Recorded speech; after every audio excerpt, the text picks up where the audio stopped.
What's up, everybody? Welcome to episode 386 of Opinions May Vary. I am your host, JR. My co-host with me, Alex. Hey. Joining us this week, I've been trying to prep this intro. On the way over here, I was like, how am I going to introduce these? And I was going to say, like, America's favorite power couple. Do you think that lands? Does that hit? I don't have anything for I don't you. have a celebrity couple name for them, but it's our favorite. It's our favorite couple. Mm-hmm. The only couple that's ever come on the show? No. Yeah, you're right. I'm an idiot. Joining us this week, America's favorite power couple. It didn't land. We have Nichele. Hi. Hi. Oh yeah, get on that mic. Hi. Oh my God, there she is. And Dave. Hello. How's it going? It's going pretty good. I think you undersold us a little bit. You gotta turn that mic to your face, sir. You can turn it. You can turn it when you're talking. Turn. fair. Manipulate it, whatever. Manipulate that mic. Yeah. So it's been a little. We have had the both of you on in the past.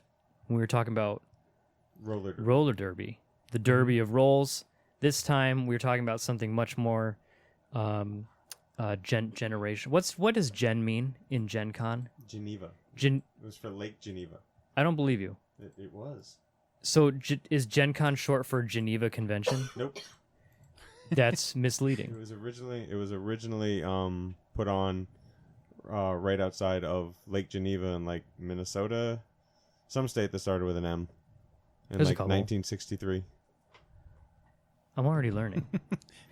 Nichele's looking up in the book. She I dove don't know for if the it's in guidebook. It's in I don't know the if it's in the book or not. So the two of you experienced GenevaCon, GenCon GenCon. this past weekend. It's what, a 4-day? 4 day, yeah. It starts on, well, it officially starts on Thursday and goes to Sunday, but unofficially it starts on Wednesday. Right. Just they take over the entire downtown area, The entire city of Indianapolis. pretty much. Not the entire city, the entire downtown area so I've been hearing about this for the last couple hours, and it sounds fascinating.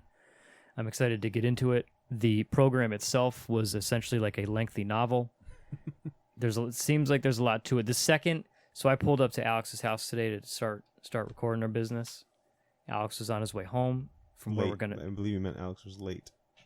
What Yeah. did I say? You said I was on my way. Yeah. Well, I didn't realize Dave was being snarky. Got him. So I was we were hanging out for a little bit, and then Dave and Nichele showed up, and we were chatting. And like the second we're out of the car, it was okay. So GenCon, and it seems like it was warranted. I feel like I would do the exact same thing, and because this is the first time, right? Yes. Never first time been. at Gen Con. Never been. What's aside from what's the biggest show you both have been to? Like, would you say like PAX East or New York Comic Con? Yeah, PAX East. PAX East would be the largest show we've been to. Yeah. And PAX East, like that's probably the second biggest show that we've ever been to, Mhm. with New York Comic Con taking the prize. And it seems like even a show like East in such a gargantuan convention center, it seems to be dwarfed. Oh yeah, it was. I think we looked it up when we were in there, and I think that the convention center itself is only like 40,000 square feet bigger than the BCEC, where they have PAX East. But the BCEC seems bigger because it's 3 floors, so it has that lofty area when you're standing in there, and everything seems bigger. But basically, all of PAX East happens on that one gaming floor in the BCEC. Aside from like panels. Yeah.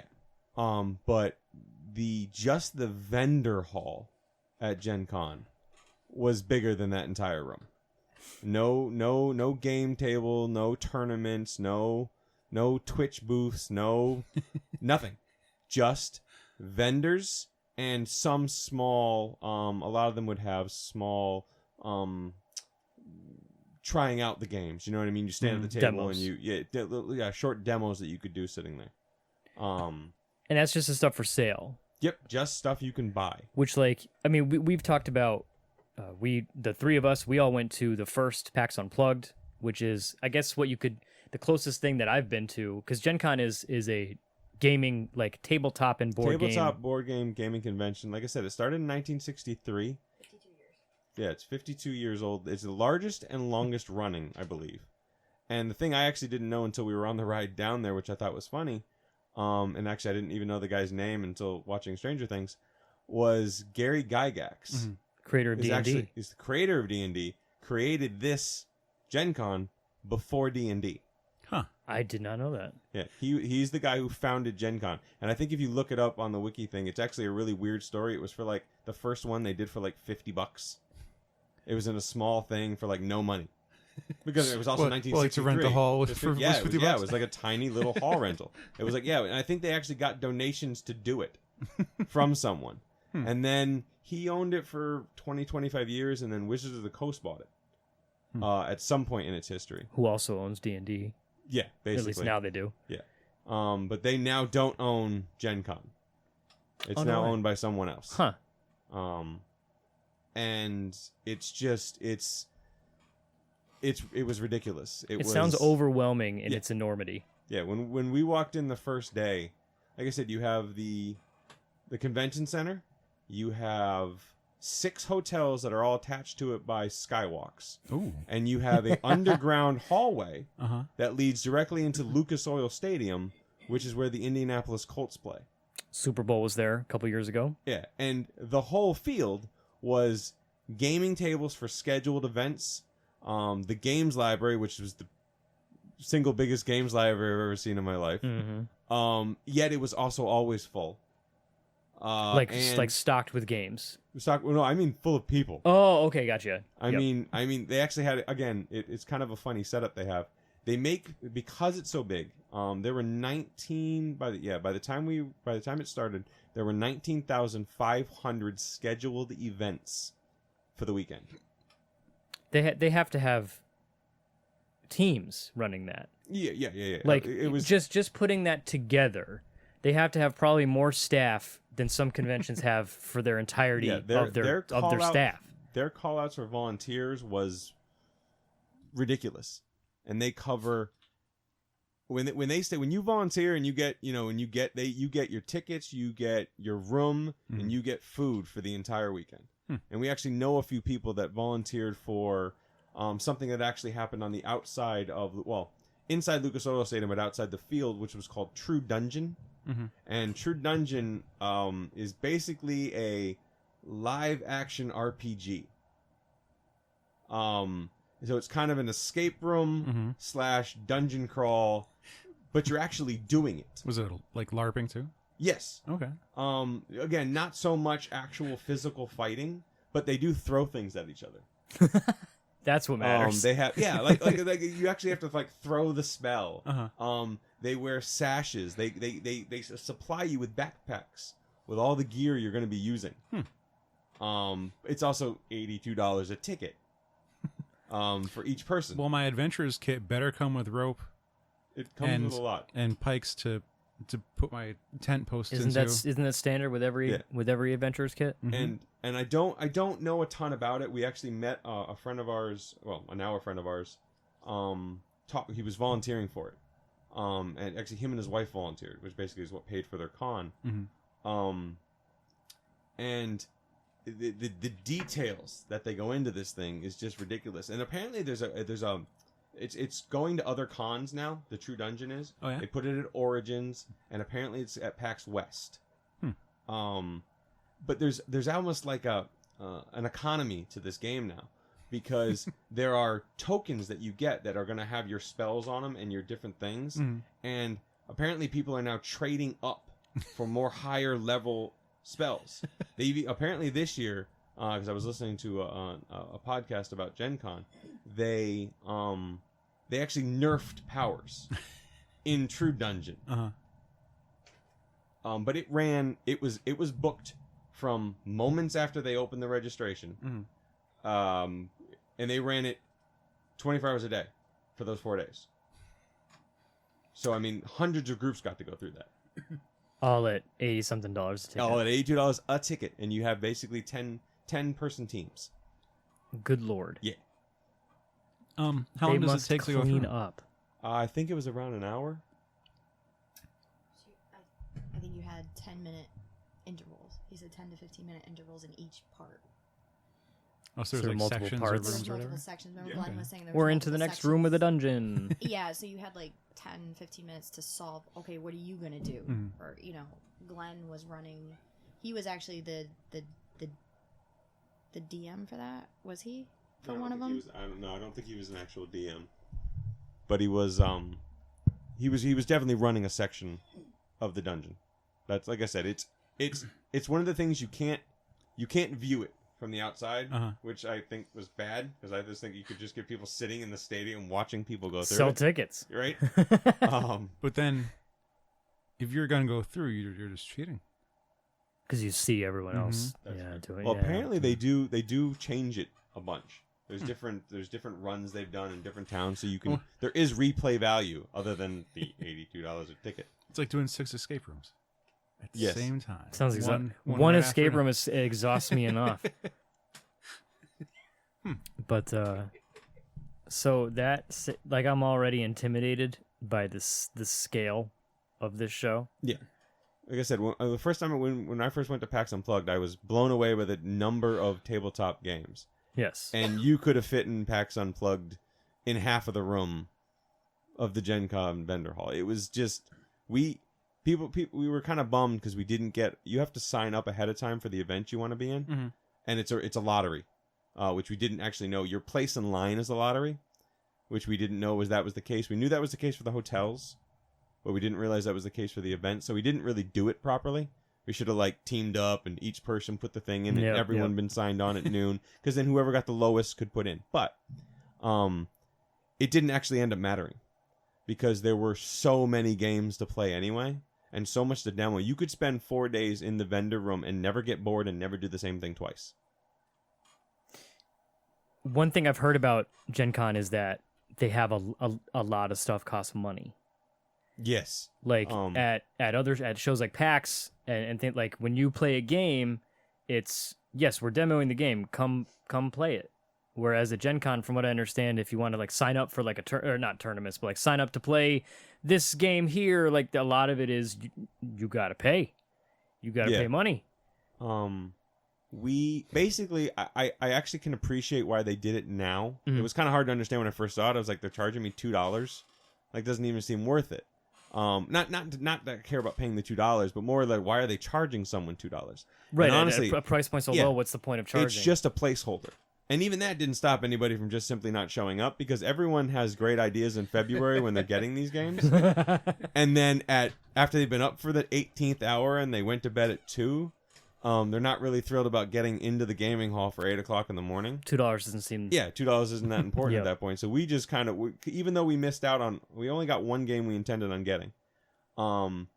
We just hung around the games we wanted to play at times where we were around, and half the time someone didn't show up, and one of us would be able to jump in.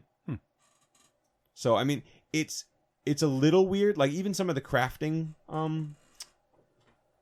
events that they would have, learn how to make a sword, learn how to make a shield out of foam. They would still charge you the cost of the materials plus a couple bucks. Right. But again, it's 70,000 people. It's I don't know how they could successfully run it without doing that. Now that I've seen what they did, because just no one would show. People would just sign up for every event and just not bother showing up. Right. Yeah. Because again, everything seems great 3 months beforehand until you're there dying.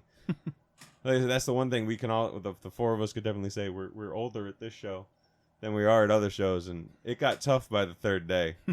It was because we got a really good hotel room, and it was still not a great hotel room, and we were only, let's say, a half a mile away, which we had to walk because there's no driving in downtown Indianapolis at this time. Especially with 70,000 people there. So there was a lot of walking back and forth to the room and stuff like that, and there were days where it was just like, we would just go down in the hotel lobby and play games, because there's lots of games down there. I'm picturing, imagine doing that on your Facebook events. Be like, hey, are you guys going to come to my party? Yeah, I'll be there. Are you sure you're coming to my party? Yeah, I'm going to go. Right. You're $2 you're going to come? So just put up. Prove to me your $2. Are you coming? Give me your placeholder. I'll hold your spot at my party. Just give me $2. You'll get it back when you show up. It's like a deposit.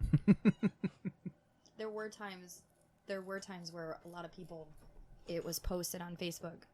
A lot of people did sign up for some of the RPGs and things like that, people that were running RPGs, newer RPGs, and they thought they had 12 people and 2 showed up. So that kind of stunk for those guys because people had, this event was sold out and the guy's like, I have people waiting outside. Thought the people were coming in. It was an hour or 2 hours to run the RPG. So that's the other downside of it, where people are signing up for things that, newer RPGs and things like that. And these poor guys are waiting and nobody shows up. One thing I struggle with it at shows is like committing to long, like, I don't know if I could play D&D at a convention. Like when we played Root, was that what it was called? The one at the Kickstarter lounge in PAX. That was a 2-hour thing, and like I was dying. I wanted to get up and I wanted to go see, even though I'd already seen mostly everything I wanted to see. It was the second that like I staying still and doing one thing for so long at a convention, like I feel like I'm missing out. I'm getting that FOMO, fear of missing out. That's what FOMO is. I don't know if you knew that. It's on billboards now. At Kineticon, I played. Forgot the name of the game. Which one?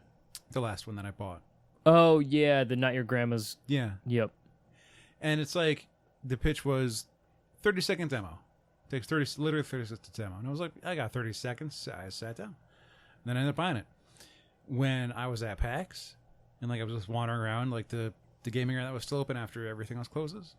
And like there's this another like attendee at a table going, "Oh, you want to try the game?" And I'm like, "Yeah."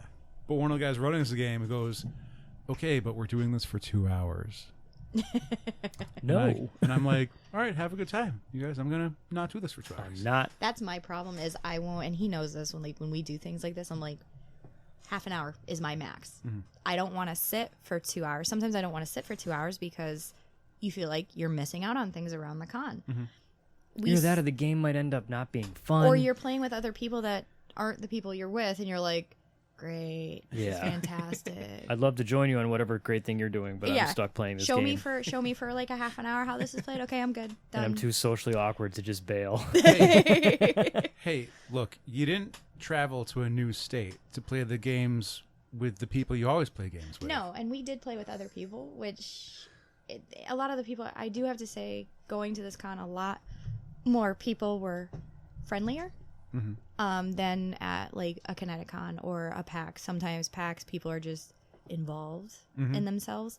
This one, you could sit down next to somebody and they're carrying on a conversation with you instantly. Or, hey, how's it going? Hey, I have this. Or, hey, random people. And it was nice. It was nice to have that and not have jerky human beings around you all day. So it made it worth it for that part of it.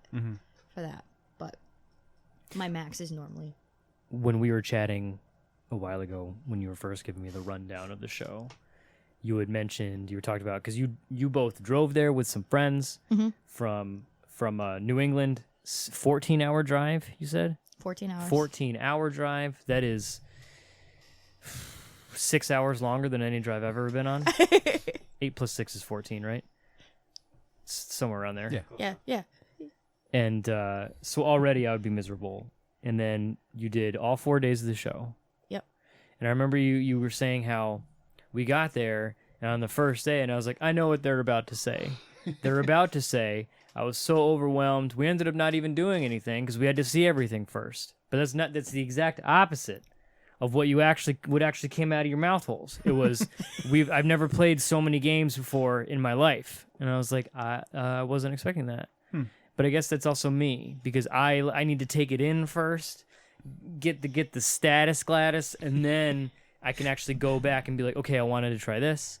This looked cool. That was intriguing. And then, but like, so you didn't waste any time. And the 2 people we went with, Ben is a huge tabletop guy. Huge. So having him there with us, he was like, let's go do this. Let's go do this. Hannah's the same way. Hannah and I sat down playing a game about what was it? The Cinderella, Hansel and Gretel, but Gretel is like badass. And then Charmed and Dangerous was actually the name of the game. Nice. Those are the people that push you. Why don't we sit down and play? I'm like, all right, cool. and you end up, liking the game and wanting to spend the money on the game. Funny how that 'cause works. It's enjoyable. But yeah, Thursday was filled, Friday was filled, Saturday was filled, and Sunday, I mean, I'm not gonna lie, I crashed at like 8 o'clock every day we were there. I was like, I'm done. Toast, out like a light. This one, on the other hand, was like, let's go. I'm like, no. I'm done. Yeah, first thing Thursday. We got there Wednesday. We went to the convention center. We got through our will call. We got our free coupon booklet and some other stuff, and checked some stuff out. But there really wasn't anything open. But first thing Thursday morning, 9 o'clock in the morning, before the vendor hall actually opened, me and Ben were sitting down to play a round of Mystic Vale, which is a game I actually own. It's a deck building game, but it plays more like you get to manipulate your cards and you get to create your deck as opposed to just picking this card and putting it in your deck. You take a card, you sleeve it in with another card, and the powers, you can see through them because they're all clear cards. Now, I played the game before, but there was a new expansion for it. So I thought I could get in on a game like that and not get overwhelmed by what we were trying to do, as I still know the mechanics of the game already. And so that was, like I said, that was literally before we did anything at the con. Yeah, we played the game, and Nichele and Hannah actually went and did, which was it, a nerd yoga? Geeky yoga? All Star Wars.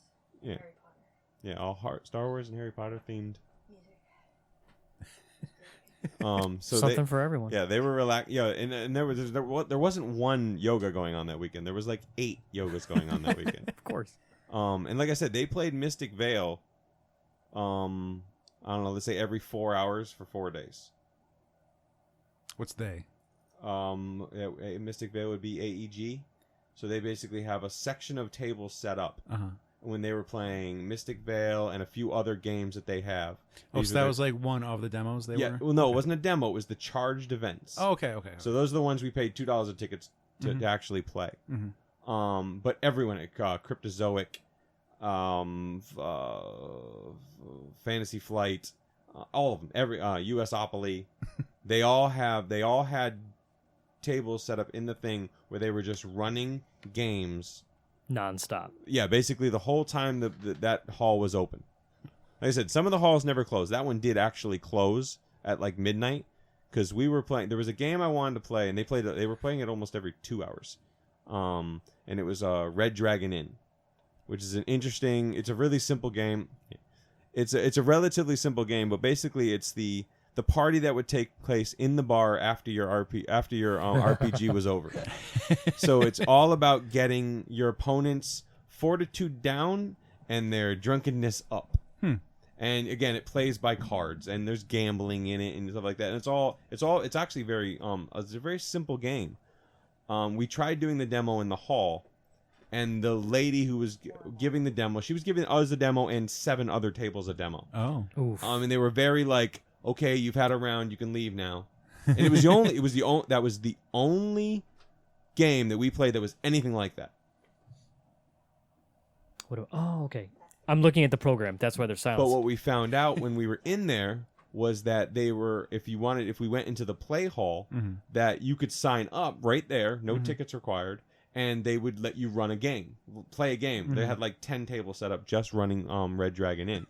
So me and Ben went back over at like 10 o'clock at night, trying to get in a spot. And we got in a spot with 3 other guys. We didn't know them.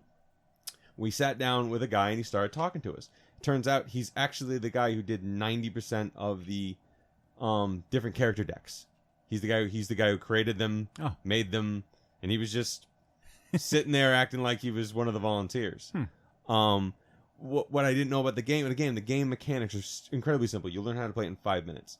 But there's apparently 52 different characters that you can get. And when you buy the original box, there's Red Dragon 1 and Red Dragon 2. They each come with 4 or 6 characters. Okay. So there's 30 something expansions. And you buy you don't have to buy a whole bunch. You can buy an individual character type, and all the character types are very different. It would actually be a really good party type game because you wouldn't have to get bored with it like you do with some other party type games. Nobody wants to play Cards Against Humanity for the third time that night. But this one, you could play as a completely different character type with completely different negatives and positives. It was one of the more interesting games we played the weekend, even though the demo didn't seem that way. She didn't go back and play it, so she doesn't get to shake her head no. We have a varied opinion. Yep. We have to address this. I hated the game. Gotta be a little louder. I hated the game. No, you hated the demo of the game. I hated the demo of the game because the girl was horrible. It happens. So- We've all been there. Yes, We've all been there. We demoed plenty of games where the person that was, giving you, instruction on how to play were great, and they were animated, and weren't rude. Is there? So let's stick to that for a second. How often does like the instructor, the demoer, the leader, the game master, the DM, whoever, how often is it relying upon that person to get the game right, to get people to come back? I think it's very important with that because we played the DC deck building one, the new one, Rebirth. We played Rebirth. I'm sorry. It was fantastic. It was fantastic because we have a deck building. We have They a agree DC on this one. Dave gave a thumbs up. We have a Two DC thumbs deck. up. We have a DC deck building game, anyways. So this one, we sat down, and I'm kind of like, I don't know. I sat down. You sat down. Ben. Hannah did not play. Hannah didn't play with us, and we had one other guy with us. And it's a cooperative deck building, which I've never done before. Usually, you do your deck building, and you're against each other, and you're trying to. So it's a cooperative one. And the guy that was explaining the game to us and how it worked, and like, you should maybe go here, or you should maybe use this card, because your character is this, or, David was Batman, I was Wonder Woman, and Ben was Flash. So he was like, this card would work good for your character, but you have to beat this boss, so, you need this. He made me want to buy the game, which if I hadn't bought what I had already bought, I would have bought that game. Okay. Because they sold out of that. They had, 4 stacks? Real high stacks of that game. By Sunday, they were sold out. Damn. But he made me want to buy that game. The Slugfest one, I'm like, this is ridiculous. This is horrible. What'd you call it? Slugfest makes the game. Okay. But I was just like, this is horrible. And he's like, what's wrong? I'm like, that was the worst 5 minutes of my entire day here. And I walked away and found another game. But comic fans are just used to hearing Rebirth and going, oh. No, I do have to say I am a fan of the DC deck building games. Okay. And I like this, and there was a new Ascension one too, which I couldn't even get near. But the deck building games I do like playing. So that one was nice to play. The Rebirth game itself, I think they actually ended up rebranding it that because they changed the way you play the game. It used to be kind of played like most deck building games are played with, 6 cards in the center, a deck on the side.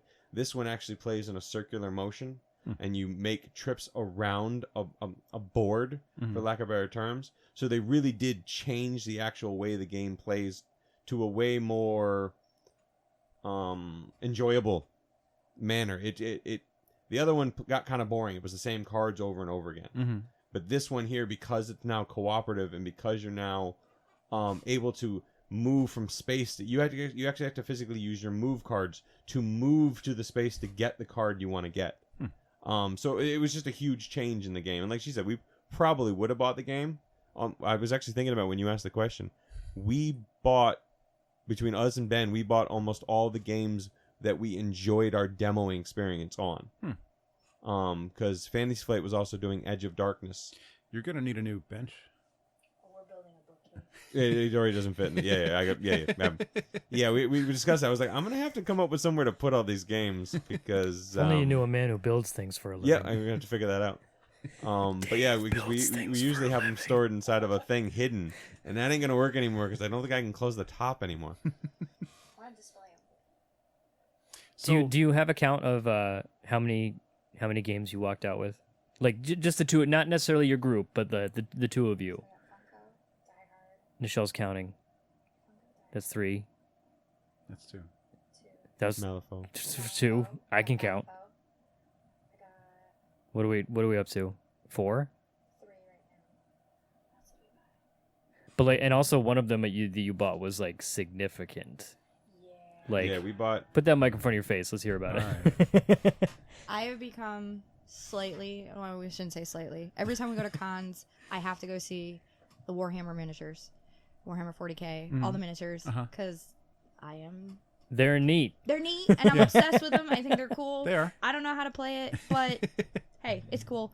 I always ask the guys when we always go to these places if I can take pictures and things like that, because I just think it's amazing to see, Yeah. and being a photographer, you're like, ooh, this is a good angle. Ooh, this is great. So I hadn't seen it yet, but in the room where you can demo games, a lot of the miniatures are in there, and there was word put out, Malifaux. Never seen it, never heard of it, never seen it. And what attracted me were the miniatures, because they're really cool. They have different characters, different factions, different things. He goes, I thought you might like this. And I'm like, that's not good at all. Because as soon as I walked over to the guy, I said, how is this played? And what do you call it? Skirmish? It's a skirmish game. So it's small, very easy to do, very basic skills. And I'm like, take my money. Yeah, you're pressing all the right buttons right now. I was like, dude. So we walked away.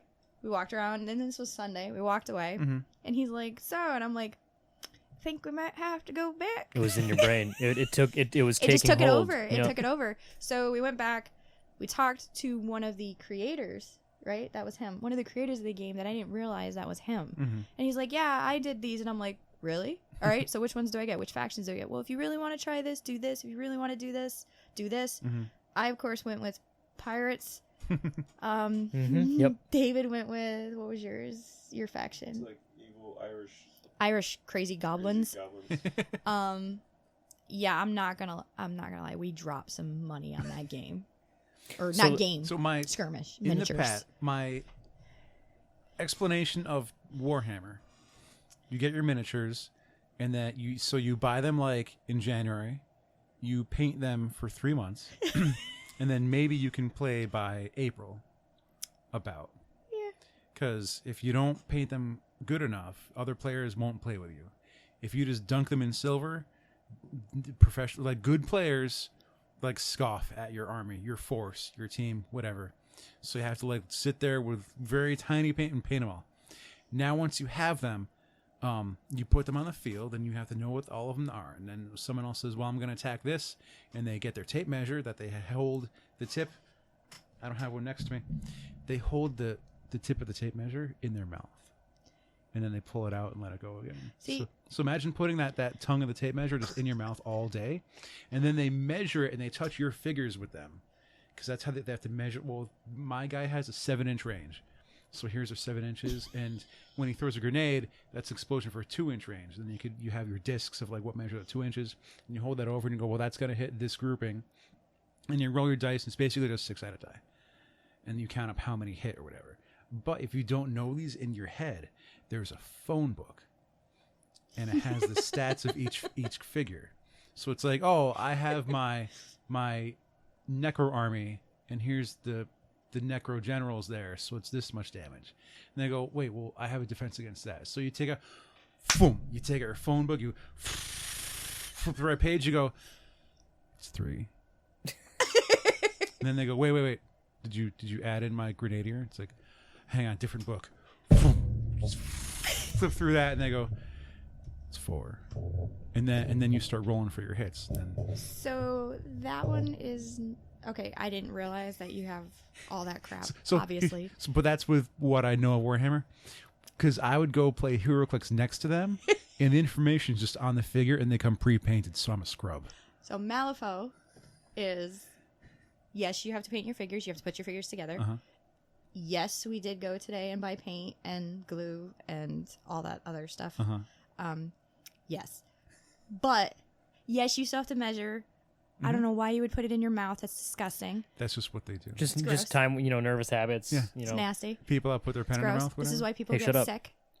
But but then the thing that gets me is then when they measure, they're touching your figures That's that's with gross. with That's their mouth tape That's measure. nasty because then you have to sit there and like disinfect them. Just like It's gross. spray it as it comes over. It's Have nasty, some so it's- disinfectant. I gotta wipe. Let me wipe that down. So yes, we are gonna paint our miniatures. Yeah. That's Th- part of the fun. That is something I want to do anyways. Regardless whether or not we were gonna play, Mm-hmm. I wanted miniatures to paint. I'm just a hack because my HeroClix figures were pre-painted. That's fine, and that's fine. But it's not a phone book of rules. No. The book's about this big. Oh yeah. Yeah, and then you can get some PDFs too online from them.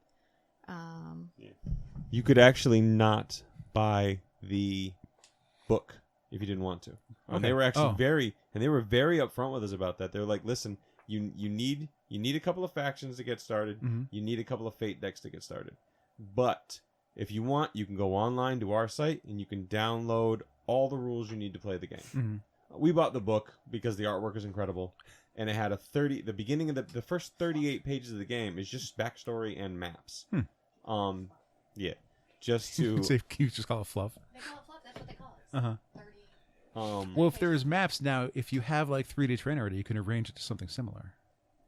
Yes. And it's like I said, it does play a little like that, but it's on a far smaller scale. Because the entire game can be played in a 3x3 area, as opposed to Warhammer being played on 30 feet by 30 feet, basically. If you actually go and you check these guys out, You're playing on a table that costs more than your car. Yeah. And the mechanics of the game are kind of what got me, because there's actually no dice rolling. No? For damage. It's all done with a fate deck, which actually we didn't have to buy the fate decks either. You could use a deck of playing cards. Because basically that's all it is. It's all going to be numbers versus each other as opposed to dice rolls. And again, we haven't gone crazy with the actual mechanics of the game yet. Because again, like you said, you actually missed a step. First, I have to build the characters. Then I have to paint the characters. Prime the characters. Paint the characters. Set up some kind of terrain. Contrast the characters. Set up some kind of terrain. And before you can really get into playing. I mean, at this point, it is... But I liked the idea of getting rid of the dice rolls and making it more about... Everything about your character that you're going to use is on... the information is all on one card. And everything you do point damage-wise is all in the fate deck. And like I said, it's basically a set of 52 playing cards. Have you guys chosen what your color schemes are? Yeah. Okay. Well, sort of. That's very important. We were picking them out we were actually picking them out today, actually right over near you at the Battle Standard. Oh yeah. We hadn't been over to that one, and you could buy paints and you could buy all this stuff at GenCon, but it was so busy we couldn't really talk to anybody because we don't know what the hell we're doing. Yeah. The one gentleman did try to be very, very nice to us, but the booth had 110 people in it. It just... He goes, here. And basically they were selling for Warhammer, and the kit you could buy for Warhammer didn't seem like it would fit very well with pirate colors and or weird Irish goblins. Yeah. So we actually went today, we picked up some glue and some paint, and I think we're just going to try to recover tomorrow from GenCon and hide in the house. Because that sounds like a baller Saturday to me. Some armies have like banners and flags, so you can make your standard or whatever, right? Is that what that's called? Yes. Yeah. Yep. You got to design your flag and everything. One brief tangent. The battle standard. There's a poke gym right there. Uh-oh. Was that the shop that used to be in Manchester? Yes. That's where I found that place when I was running my own D&D game, the one shot that I did, and I wanted to get minifigures for all the guys. And I found that place online, and I went and checked it out, and it was really neat. And the guy who owns it lives like 2 streets over from me. Fun fact. It's got a poke gym, but they got a real big sign outside that says no loitering. So I can't just drive up and park my car there, and beat the gym, take it over, give it some yellow instinct, then bail because I'm loitering. Why you put a gym there if you don't want anyone to just come hang out? I gotta go inside this place. That's you kidding me? There's like 9 other places around it. I don't think they could actually stop you. So if you actually go around the corner to the restaurant, park there, you could reach it much better actually. So fun. Just dropping some knowledge there for you. You really gotta put up your no loitering sign for that. So what we I would have gone inside. Is it no loitering sign for the plaza or for the store? It's in the store's window. Okay, all right. Yeah, that's very strange. Absolutely, everyone there was loitering. Like everyone in that store was just sitting around. Oh, but they were in the store. Fair. See, I'm in the parking lot. I only went to the one in Manchester. If the sign wasn't there, I would have gone in. The fact that they got to put up a loitering sign, now it's a pride thing. You're too good for me. So anyway, Maybe they have a large So what I was loitering getting problem. at- I don't know. is while still 4 games is more games than I've ever cumulatively than I've ever really bought at a convention because I don't drop too much money. Can we get the name of? It's not a Warhammer. What is the name of this? Malifaux. It's from Weird Games. Is that? WYRD. I was gonna say that Weird. has to be spelled with a Y. Yeah, WYRD. And but one of those games was significant. The cost of multiple smaller games, Oh, yeah. all in one game. So you between the two of you, good chunk of change easily dropped at GenCon. Yeah. I wonder how much, like, if you could just see like the running tally above the building on how much money has been spent, like total, between like renting out games or not renting out, but like signing up for games and Yeah. buying games and. There Nichele has something to say. No, there was a guy that posted on the Fans of Gen Con thing on Facebook. His haul was ridiculous. He had 3 rooms filled. He's like, the guy with a 250-foot roll of bubble wrap to pack it so he could take a flight home. Did he ship it to himself? Yeah, no, he didn't even ship it. He did. Did he end up shipping it? Because I was like, holy crap. They have places there for you to ship stuff, too. So if you buy a ton of games, Yeah. you can ship it. Get them boxed from up. Get a box, ship it out. It was in the convention center. It was simply so people could. Well, ship there's the a games that they FedEx bought. in the BCEC. Yeah, and you see people like shipping their art that they got and stuff like that. I think there's something in the Javits Center too. There has to be. Yeah. There has to be. But so, yeah, I mean, I imagine some people save up all year for that show. We like saved they, up for 6 months for that. Once we decided to go, we started saving, and it was helpful having, again, unless you're doing good, you're gonna want to go here with a couple of people. Yep. Because they don't mess around with the cost of the hotel Oh rooms. yeah. Either. They know why you're there. Yeah, and even ones that you have to take a cab to, they're kind of hitting people hard. There was one I went to reserve a hotel for PAX 2 years ago, and I put in the thing, got the hotel, and I was like, oh yeah, $70. I was like, hell yeah, I got it on a good time. They must not know yet or whatever. Oh, I put in the wrong day. I put in the day before PAX. So let me just fix. Oh, okay, $250 a night. Great. Everything's fantastic. So yeah, so hotels. that's what I said. This is the kind of thing where you want to get 3 other people to go with you, 4 other people to go with you, and hunker down in the hotel room, just to make that part of it more realistically affordable. Yeah. Because like I said, and we got unlucky with our games lottery. We got really lucky for first time people to get a downtown hotel room. Right. We just got our friend Hannah, who happened to be the one who went on, and Nichele went on as well, but she got like 9,000th in line, and Hannah got like 180th in line. Damn. And even then, all the ones that were physically attached were already sold out. But even those ones were closer to the $400 a night. We should probably talk about cosplay. I want to talk cosplay because this is like the only other tabletop convention that I've ever been to is Unplugged, which not a whole lot of cosplay there. There's some. First year, Vicky and crew were dressed up as Legends of the Hidden Temple people. You know, there's some cosplay. It's not like New York Comic Con or something like that where it's just it's everywhere. But it seems like at this tabletop convention, there's a lot more, including you, including at least one of you. Dave, did you dress up at all? You didn't. Man, so boring. Dave dressed up like himself in t-shirts You dressed up like a baller. and Is what you mean? shorts all the time. Yeah. We did actually figure out that afterwards I could have had a very easy accompaniment to her costume.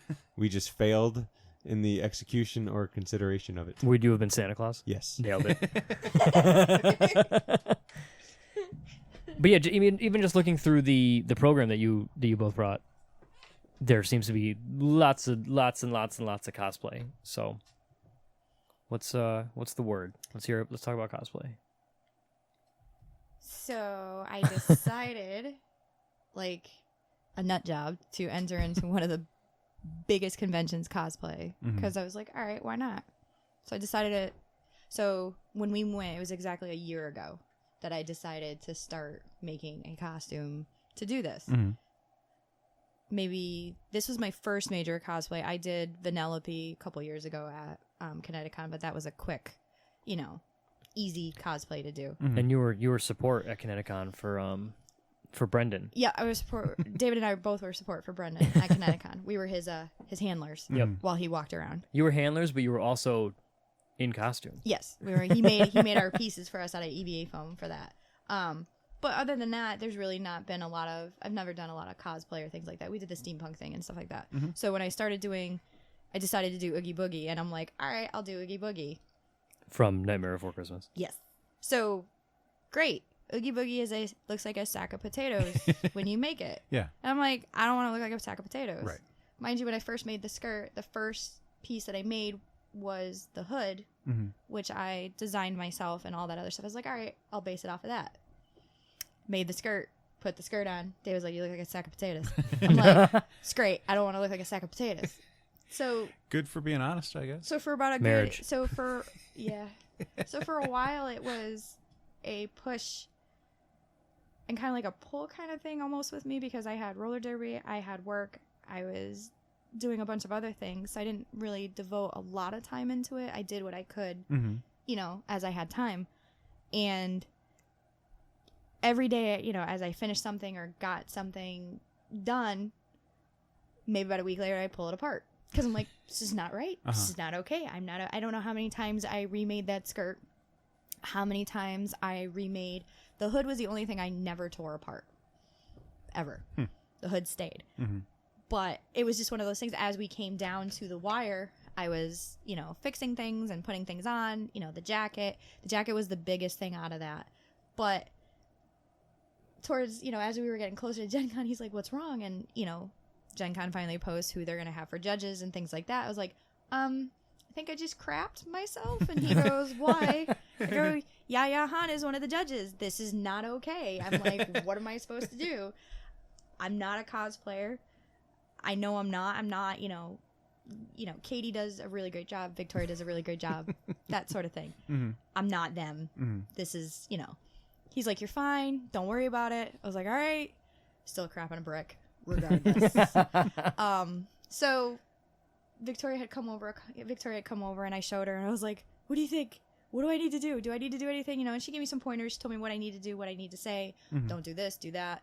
Katie, the same thing. Katie told me the same thing. She's like, point out the good things. Don't point out the bad things. Mm-hmm. I was like, all right, both of them, you'll be fine. You'll be okay. You got this. I didn't go into it. So was this for specifically for interacting with judges? Yes. Okay. So Because when you were explaining it to me beforehand, you were like, I need to bring in a book to show my progress. That's what I because was I've told. built everything. that's what I was told, because Oh. when you read Uh-huh. the in other cosplays, you usually have a book of your progress, Uh-huh. of things that you've done, how you did it, that sort of thing. So I was taking pictures. I was to find out I didn't need to do that. Oh. It's fine. Not a big deal. But You had it just in case. I just had it just in case for that. I went into this not with the expectation of winning anything, none of that. Mm-hmm. It just was a thing that I did. I was proud of it. It's up on display. This was great. Mm-hmm. The day of the contest, now traveling with this thing was a whole nother. I can imagine. I had to pack it, I had to fold it, make sure stuff wasn't falling off, Mm-hmm. bring extra things to make sure stuff didn't fall off. It actually traveled very well, which was fine. The day of the contest, Hannah, David and Ben, I was like, I don't need you guys here. We're fine. Hannah stayed with me. Hannah helped me get into everything, and all that other stuff. So I probably had, I want to say, 10 pounds of burlap on me. 10 pounds of burlap. Mm-hmm. Burlap is, it's known for its breathing capabilities. Oh, it's great. It's fantastic. Yeah. It's smoothness. For August, 10 Yep. pounds of burlap on me, skirt, jacket, hood. And, the skirt's very heavy because I have a lot of trim on it. Probably about 30 yards of trim between the jacket and the skirt. So you're walking through downtown Indiana, getting to the Indiana Convention Center. Mm-hmm. My dumbass didn't cut the bottom of the skirt. I'm short, so I'm dry. I'm Uh-huh. carrying it Yeah. with me. So we get to the place, you know, the nerves are setting in because, you know, the costume contest isn't until what, like 5:30? Whatever. So they have a square blocked off for the cosplayers because they don't want them clogging up the air, which I get and I understand. I'm like, I have to stand in this square for like 6 hours. I don't know what to do. This one's standing on the other side. He's like, will you move? And I'm like, huh? I'm like, I don't know what to do. People are taking my picture. I don't know what to do. Like, I had no clue. I was so oblivious to crap. Thank God Hannah was near me. She's like, it's okay. You're fine. Do you need food? Do you need water? Do you need... I didn't eat all day because I couldn't. So, like, when does the judging happen? So the judging... So you go... I do have to say this for GenCon as their cosplay part, too. Mm-hmm. It's a very well-oiled machine. Mm-hmm. I had to be in pre-judging before 1:30. Mm-hmm. Went there. Got my number. They take your picture with your number so they know who you are. Then they take a picture of you so you have that, you know, as a souvenir. Then you go from that part of prejudging into a room where they you get hooked up with not the actual judges that are judging you during the contest, but these are backstage judges, you know, the prejudge people. And they start asking you questions about your costume. They turn things over. They look at things. They want to see how it was made, what you did, how you did it, that sort of thing. And then from there, you go to the EMC to make sure he pronounces your name correctly. Hi. I had to tell him like 3 times. I'm like, Nichele. Oh, okay. So, no. There's an end there. There's an end there. And I had to readjust my intro because the girl, when I had sent it to her, like, retyped it up. And it was completely wrong. So I'm like, no, I don't have that. No, yes. So you go through that process. And then that took about an hour or so because there were a lot of people in there. So it took about an hour. And then after that, they have a cosplay parade. There was no way I was walking outside in that thing. I was like, she goes, you don't have to walk it. It's not a big deal. She goes, totally understand why you don't want to. I'm like, yeah, I'm going to stand my behind right here. So at 3:45, you go back to the ballroom to get set up for the cosplay contest.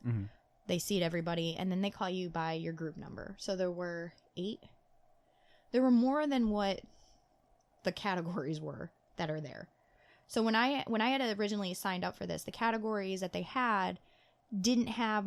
Oogie Boogie didn't fit in any of those categories. So I was in a potluck category. Come to find out, they added a category. Movies. And he looks over at me and he goes, why didn't you go on that? And I go, that wasn't on the list. I'm like, it wasn't on the list. And I said, and I read all the categories. I didn't belong in any one of those categories. So you go through that process. About 5:30, the contest starts, and they call you. And it's great how they do it because, so it goes 100, 200, 300 group, 400 group, 500 group. I was in the 500 group, and they, you know, so it's not clogged up backstage. You're like, okay, I need you standing here, this group standing here, this group standing here. They got people behind the scenes. They're like, okay, ready. And they, you know, music starts playing for this person. And it's just, like I said, very, very well oiled, very well done. Super nice people. My category gets called up.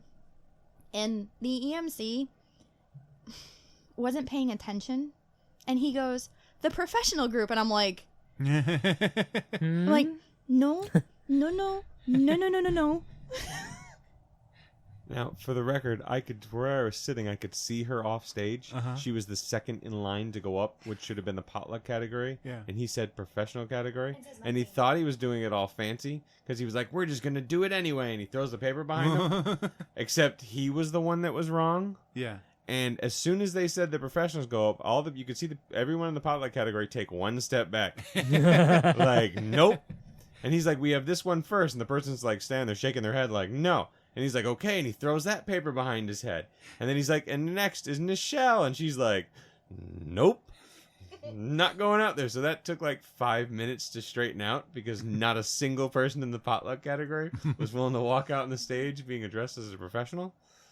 Fair. But yeah, I mean, like I said, you could just see their faces just like, nope.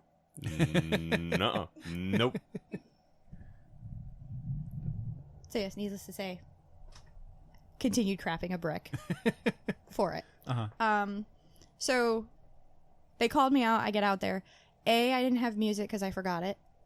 Because in my infinite wisdom, I was like, yeah, I got this. Well, it's not like you have any music attached to the character. So Yeah, I had a... Hey, man, yeah, don't rub you it know, in. Yeah. So, that was that there. So, having never done this, not sure what to do with your hands and not sure what to do with your body and, move around. So, I just walk out. I'm like, doing whatever I can, figure it out. Get off the stage. Okay, done. They finish everybody else up. And they start calling out, awards and things like that. I am tired. My leg has gone numb because I have sat on a corner of a chair with a corset on that is super tight, and I'm tired. I'm sweaty. In other places I'm not comfortable with. Things like that happen. So I hand him my dice. I'm like, can you hold these, please? I'm like, my hands. I'm like, The amazing dice that you made for the... Yes, those were my pride and joy. My dice. Because initially when you're talking about dice, I figured, she must have bought some dice at a booth or something. And then I realized, no. The character, because in the movie, he rolls the dice and it determines if he's going to eat Santa Claus, I guess. Yes. So you had crafted these. They were big old dice. They were big. They were about So I bought craft foam, squares, and then I covered them in EVA foam. Originally, what I did was I made these foam balls out of it's a foam clay that you can use to cover holes and stuff like that in EVA foam. So I made it, and I was like, oh, it'll look all 3D and stuff. No. It looked horrible. And then he comes over and he goes, I didn't want to say anything to you because this is your cosplay. He goes, you really need to take those off. So I took a Dremel and I literally spent 2 hours outside holding them and dremeling out the eyeballs and the nose, the pieces that I need. So it gave it the depth. And then once I painted it and once I did all that stuff to it, he's like, what's wrong? And I'm like, I don't have to tear these apart again. Because I did tear them apart more than once. Swearing at him, screaming at him, throwing him across the room because I was mad because it wasn't doing anything. But those are a very, very big accomplishment of mine. I was like, I crafted something out of EVA foam. Look at me. It didn't exist, and then you did something, and then it exists. Yes. I was like, hey. Because of you. I was like, hey, these are great. The acknowledgement of the costume, I had a lot of people, they were like, this is amazing. A lot of people couldn't figure it out at first because if my head wasn't turned, you couldn't see the detail of the hood and stuff like that. But I've had a lot of people, they're like, Oogie Boogie interpreted in the way you did it was great. That was awesome. I loved it. And I'm like, okay, this is good. Okay, this is great. So they start calling awards. And they come to my category. Call third place guy he was like 2 people back from me. Super nice guy dressed like an army guy. I don't know. He looked like a foot soldier, like one of those little plastic army guys, is what he reminded me of. Like he was dressed like that. Okay. Looked great. He did everything himself. He was in third place. I hand him my dice. I'm like, there's no way. There's no him meaning way. Dave. Not the third place guy. Dave. Sorry, Dave. I handed Dave my dice. And I'm just standing there, and he's like, no, take them. And I'm like, no, nothing's going to happen. I'm not going to win. She calls my name. I look at him, and I go, what the? And he's like, you need to go up there. Take these back. And I'm like, what is going on? I'm like, no. They messed up. There's a mistake. I'm like, there's no way. So I walk up there. I was like, okay.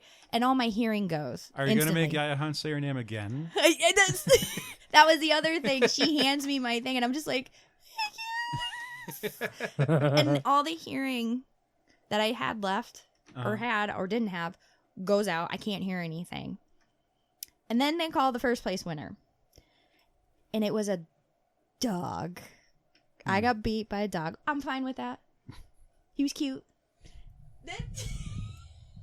I am not fine with that. Okay. I understand that the dog is cute. Dogs are cute. I understand that he was the unofficial GenCon mascot. It was a cosplay contest. She has to be a gracious winner. I can be a poor sport. Because if it wasn't for the damn dog, who was not in a costume that he made. I'll guarantee that The much. dog didn't make the The costume. dog definitely didn't make the It's costume. bullshit. I'll say it. Thank you. Someone should. That she would have won her category as her first time cosplay. Yeah. So needless to say, it's bullshit. So was that like one of those store-bought doggy costumes?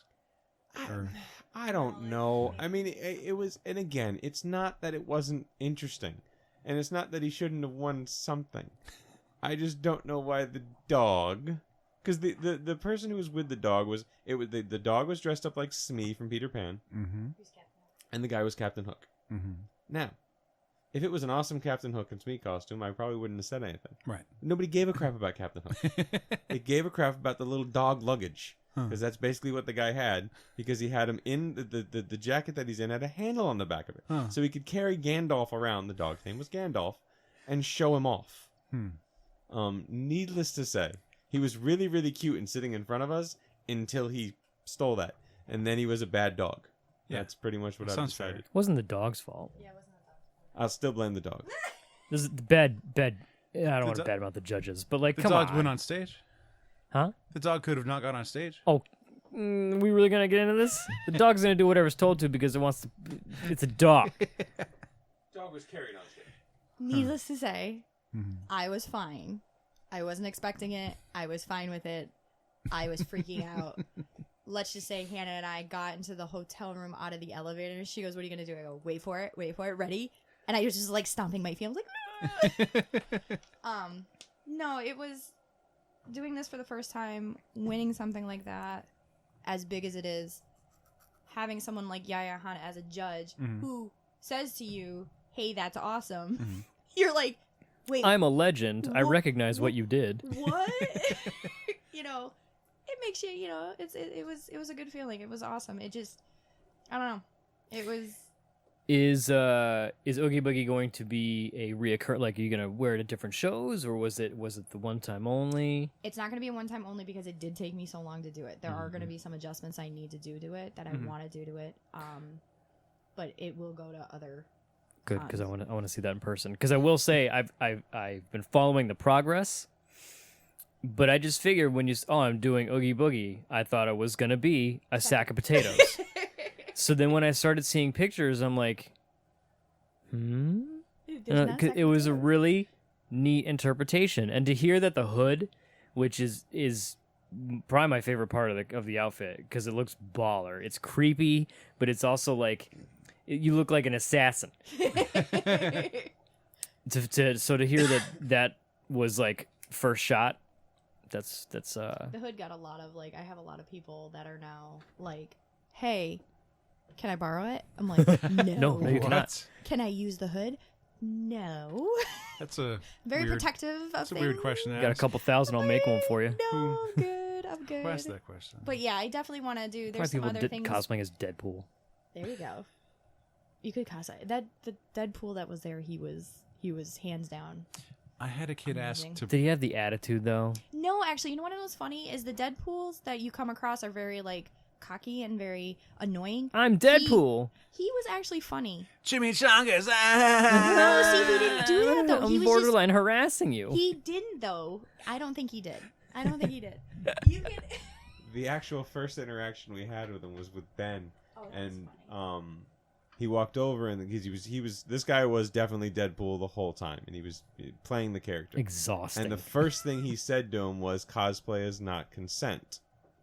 And then he turned around and goes, "But I consent."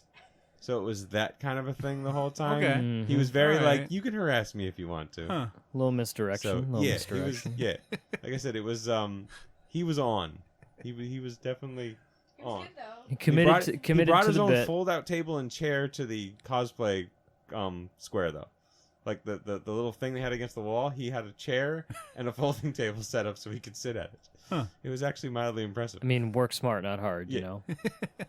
So, but congratulations on the victory, on taking. I'm gonna say it's a W. It's a win.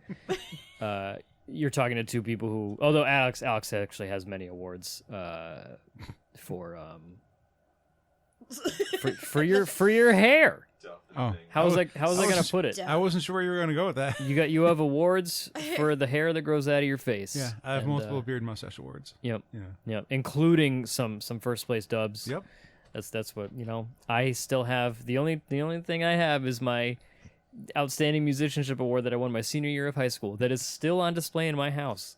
And that's fine. 2005. I do have to say though, I took my because they do the woman that ran the contest, and she was like, we have medals, like actual like medals to give to everybody. They didn't have them at the time because the guy that they use, something had happened. Yeah. So they're gonna be sending it to us. We get home and he goes, "Where's your award?" I'm like, "It's over there." Framed already up in No shit. 2 minutes into being home, I was like, had it framed. I was like, Did they like engrave it or like is your name on it or my anything? name's not. No, my name's not on it. It's just the second place, which is fine. They're you know. sending them. They're sending the medal with our names on it and everything on that for that. That's rad. But now a lot of people have asked too, do you have the bug now? And I'm like, there's that possibility that I might go into another big build of something, but I'm just not there yet of what I want to do. Still riding that high. Oh yeah. I more than warranted. I love it. Yep. Yep. It's great. I don't blame you. I don't blame you at all. It's fantastic. So, God, this went by real quick. So, we're already a little over. Oops. Usually we do grades. Did you go to any panels? There were no. Not a lot of panels. Not a lot of panels. It's too busy playing Were there games. No, there were quite a few panels. No, we went to no panels. That's I get that. And We again, didn't go to it's- a panel at PAX until like year 3. It was honestly the idea of there was just too much to do. There just Yeah. you could go see that panel, but you would miss out on potentially the 15 other things that were happening just in the next 3 rooms at the exact same time. Yep. And it Yep. wasn't. And there if you were into panels, there were thousands. There's plenty for you. realistically that you could do there. Yeah, like I said, The map had a lot of rooms. yeah. Like I said, there are hotels that were attached to this that had stuff going on we never went into. We never. I didn't know it was a hotel until like the last day. I'm like, which one is the JW? Everyone keeps talking. Oh, it's that one I can see from my hotel room. We've been Never here mind. for 4 days. and we Yeah, I haven't- still haven't seen that yet. Did your coupon book have any coupons for like the $2 entry fees? For No. events and games? It was mostly stuff like get a free dice. We did save $5 on. I bought it doesn't count as a game, but I did buy an organizer from a company called Broken Token. Mhm. I don't know if you guys have seen anything from them before, but basically they are wooden laser cut inserts for your games yeah. that organize things much better than the original game came. And you have to put them all together yourself. A little bit of glue, a little bit of filing, a little bit of. But they really think about every single game and the different things that are in it. So basically, if you buy a game and then eventually they come out with 3 expansions, nothing fits in the one box anymore. Yeah. They design ways for everything to fit into one box. And if they can't get everything to fit in one box, they make you the box. And then you make the organizer and you put that inside the box. So I ended up getting the one for Lords of Waterdeep, which is a game I really like. But there's an expansion for it, and the 2 boxes are both gigantic all on their own. So now I was able to get it, take it all, put it all in one little box, and it all sits happy. And like I said, it's so well designed that the heights of the wood allow you to insert the pieces of the game board directly into where they would fit, so that you can actually stand the box up and show the art, and the parts don't fall out. Nice. Like I said, it's an incredible. Like I said, the company has a brilliant little game plan for what they're doing. Other than the fact What's that the you're name of it? basically Broken Token. Broken Token. And like I said, So I'm gonna look into that. They have tons of them for different ones, like and massive ones. And some of them are crazy because there's a game out there. We don't own it. Our friend Ben actually owns it. It's a Firefly game, and it's massive. The board itself is almost 3 feet across. Tons of parts and pieces. Lots of cards. Yeah, I guess that Broken Token one was like $180. Damn. They actually didn't have it at the show. It's just that big, and I don't think they have a lot of call to sell that game anymore. Yeah. or that for, but you can get it on their online site. And they sell upgraded parts for your games. So for Lords of Waterdeep, they usually have these little cubes that counted as your people. and they actually sold like wooden meeples with the same colors.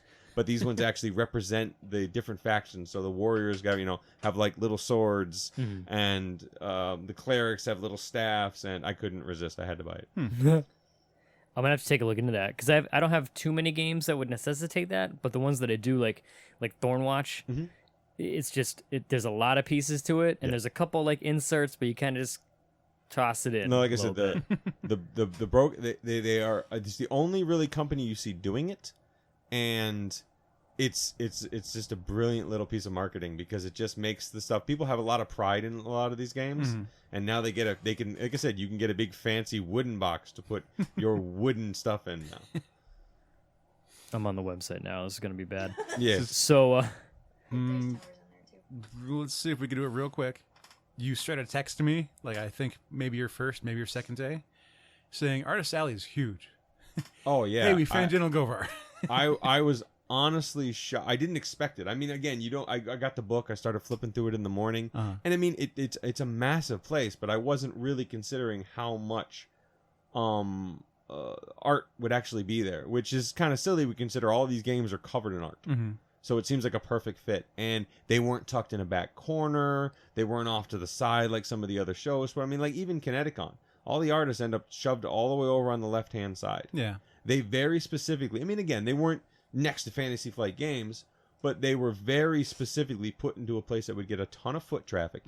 And there were, I think, looking in the book, there were over 90 individual artists there. And some of them were just, and again, they have nice big booths, massive setups.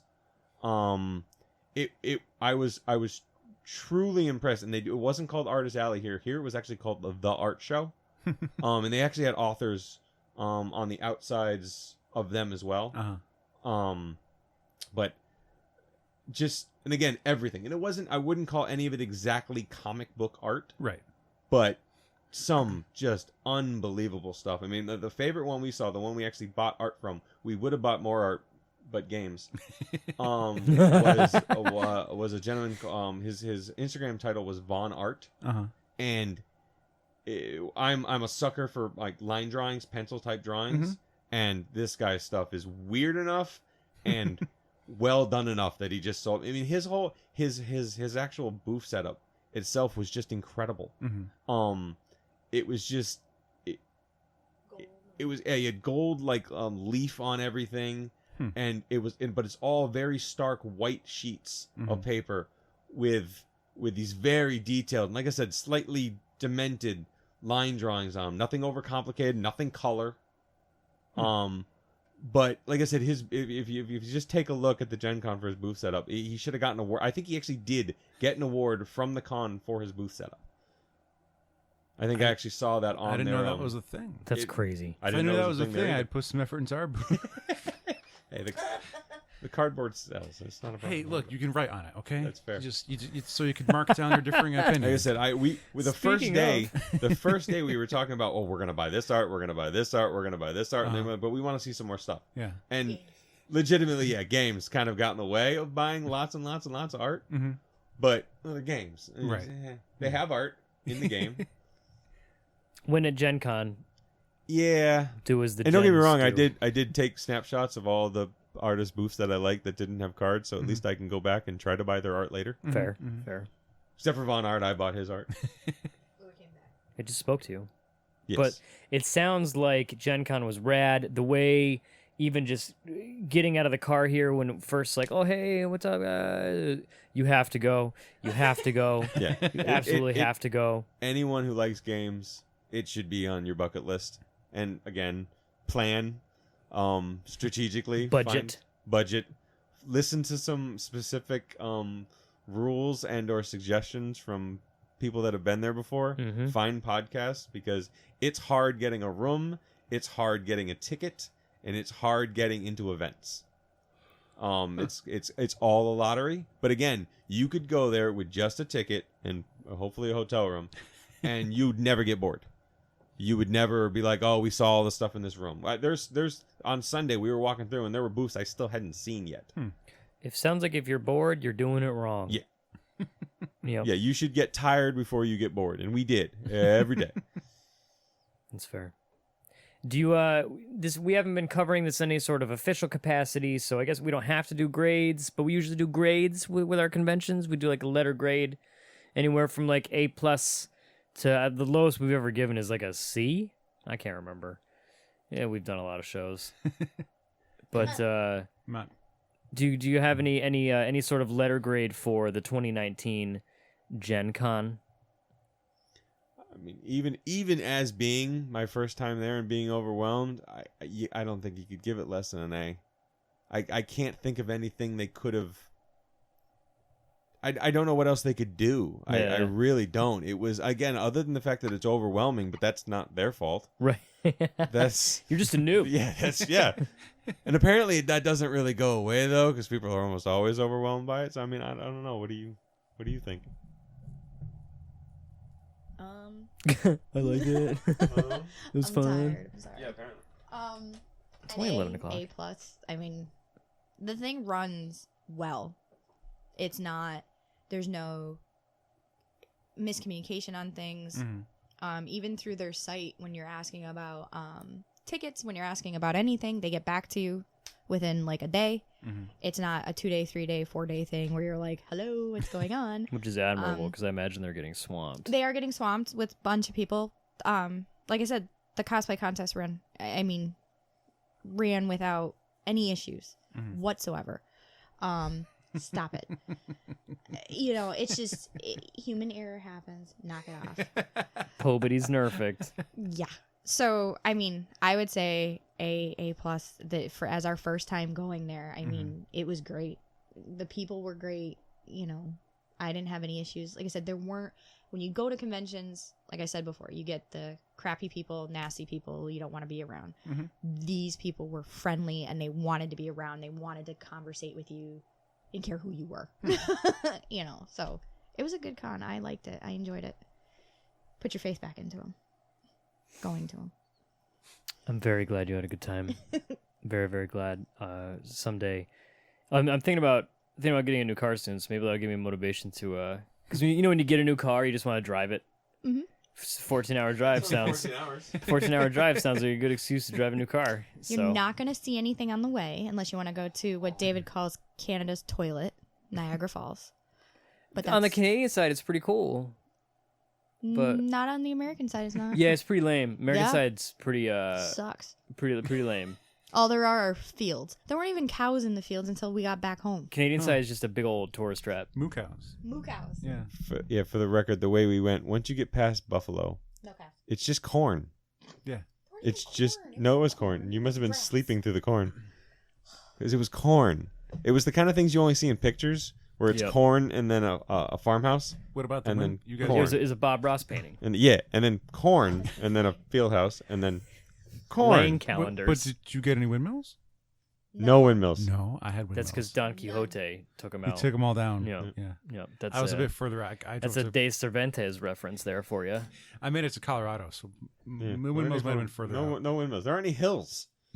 Flat. It's all flat. Like I said, Yeah. you could Yeah. tell you were getting back to New England You when can there roll were better. actually mountains. And the signs of rocks falling. The rock Falling signs. rocks. Yeah, that's a staple of good old New England. But Dave and Nichele, thank you for coming on, telling us the tale, making us. I mean, I kind of get to, because like right now it's just like, oh, I want to go to. Okay, cool. I'm going to a convention tomorrow. So like literally in like 12 hours, we're gonna be at. If you're listening to this the day I upload it, you can see us at TerrifiCon at Mohegan Sun in Uncasville, Connecticut. Sure.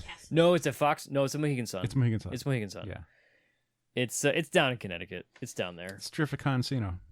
TerrifiCon. There's a big old Thanos. Thanos. Thanos. Oh boy. Hey, if you liked our guests today, you can go check them out on our previous episodes. Dave was on episode number 223 and 300. 300. Yeah, 300. And Nichele took over for us along with Katie and Vicky on number 274. And she was also back on 286 when they talked about roller derby. It was rad. You can follow Nichele. Plug yourself. Plug all your stuff. I I am on Instagram at TinkerSteam and on Facebook at Photography by Nichele.